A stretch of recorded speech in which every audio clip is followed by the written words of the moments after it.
नमस्कार, आप देख रहे हैं द न्यूज़ 15। मैं हूं आपके साथ रितिका शर्मा। गजब खेल है जनता की भलाई के लिए बनाए गए तंत्रों का। यदि मौजूदा हालात की बात करें तो जो तंत्र जनता की भलाई के लिए बने होने का दम भरते हैं, वे सभी सत्ता, पावर और पूंजीपतियों के दबाव में काम करते हुए दिखाई दे रहे हैं, या यूं कहें कि धंधेबाजों के सामने बेबस नजर आ रहे हैं। हरियाणा में अरावली पहाड़ियों को बचाने के नाम पर गरीब जनता को तो परेशान किया ही जा रहा है, पर खनन माफियाओं पर कोई अंकुश नहीं लग रहा है। ऐसे में सवाल उठता है कि खनन के चलते भिवानी में जो हादसा हुआ है, उसके लिए कौन जिम्मेदार है। तमाम प्रतिबंधों के बावजूद आखिरकार अरावली पहाड़ी पर खनन कैसे हो रहा है, देखिए ये रिपोर्ट। हरियाणा के भिवानी डाडम खनन क्षेत्र में खनन के दौरान पहाड़ दरकने से आधा दर्जन वाहनों समेत 12 से अधिक लोगों के पहाड़ के मलबे में दबे होने की बात सामने आ रही है। हादसे में अब तक 4 लोगों की मौत की पुष्टि हुई है। ऐसे में प्रश्न उठता है कि आखिर ये खनन किसके इशारे पर चल रहा था। हरियाणा सरकार क्या कह रही थी। घटना स्थल पर मीडिया कर्मियों के जाने पर पाबंदी लगाने का मतलब सरकार का खनन माफियाओं का बचाना माना जा रहा है। क्या अवैध खनन रुकवाने की जिम्मेदारी शासन प्रशासन की नहीं है? दरअसल तोशाम विधानसभा क्षेत्र के तहत डाडम गांव खनन कार्यों के लिए जाना जाता है। जब अरावली पहाड़ियों के लिए सरकार और अदालत इतनी चिंतित है तो फिर ये खनन क्यों नहीं रुका? जिस सरकार और जिस प्रशासन ने अरावली पहाड़ी पर अतिक्रमण का नाम देकर फरीदाबाद के खोरी गांव को उजाड़ दिया, उस सरकार और प्रशासन को ये खनन दिखाई नहीं दिया। ये भी अपने आप में प्रश्न है कि ग्रीन ट्रिब्यूनल के कड़े रुख को देखते हुए डाडम क्षेत्र की पहाड़ियों में खनन कार्य को प्रदूषण के चलते प्रशासन ने काफी समय पहले ही बंद कर दिया था। यदि ये खनन बंद था तो फिर कौन लोग थे जिनको सरकार और कोर्ट का डर नहीं था?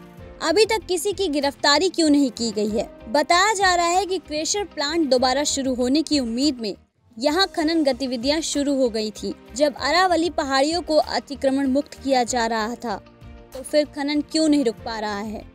जमीनी हकीकत तो ये है कि भिवानी जैसे हादसे हरियाणा में जगह जगह न्योता दे रहे हैं। सुप्रीम कोर्ट के सख्त रुख के बाद फरीदाबाद में अरावली हिल्स की अवैध बसावट को तो उजाड़ दिया गया, पर खनन माफिया अरावली हिल्स की हरियाली, खनिज पदार्थों, जंगली जीवन और दूसरी प्राकृतिक संपदा का लगातार नुकसान पहुंचा रहे हैं। गुरुग्राम में तो अवैध फार्म हाउस ने न सिर्फ अरावली का सीना छलनी कर दिया, बल्कि रईसजादे और माफिया पहाड़ी का महत्व ही समाप्त करने पर आमादा है। यही हाल मेवात इलाके में अवैध खनन के कारण हो रहा है। कासन, मानेसर, नौरंगपुर, राड़ीवास, सकतपुर, गैरतपुर, बांस, रायसीना, बंदवाड़ी, ग्वाल पहाड़ी, सोहना, रिठौज, दमदमा समेत कई ऐसे इलाके हैं जहां 5000 से ज्यादा फार्म हाउस अवैध तरीके से बना लिए गए हैं। आज भी यहां अवैध तरीके से फार्म हाउस बनाने का काम धड़ल्ले से चालू है। दरअसल 1980 में एक बिल्डर ने अंसल रिट्रीट के नाम से गांव रायसीना में 1200 एकड़ पर करीब 700 फार्म हाउस विकसित करने का प्लान बनाया था। हालांकि इसी दौरान यहाँ निर्माण पर प्रतिबंध लग गया। नोटिफिकेशन जारी हुआ, लेकिन उसका पालन नहीं हुआ। निर्माण होते रहे। Town and country planning department ने सर्वे कराया, जिसमें पता चला कि 500 से अधिक फार्म हाउस विकसित हो चुके हैं। अरावली पर्वत श्रृंखला में अवैध रूप से बने करीब 500 फार्म हाउस को मलबे में तब्दील करने का प्लान गत साल जनवरी महीने में बनाया गया था। तत्कालीन डीसी ने दावा किया था कि अगले 2 से 3 महीने में कार्रवाई की जाएगी।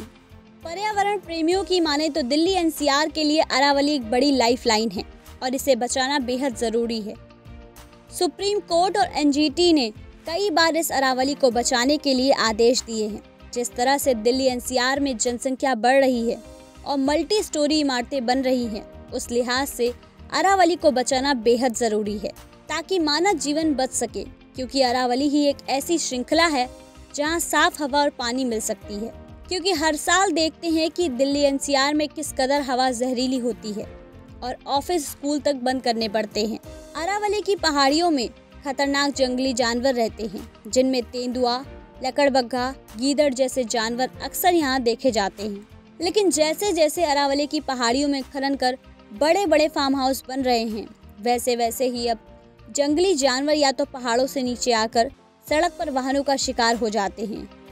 या इन पहाड़ियों से विलुप्त होते जा रहे हैं और इनकी जगह अब नजर आते हैं।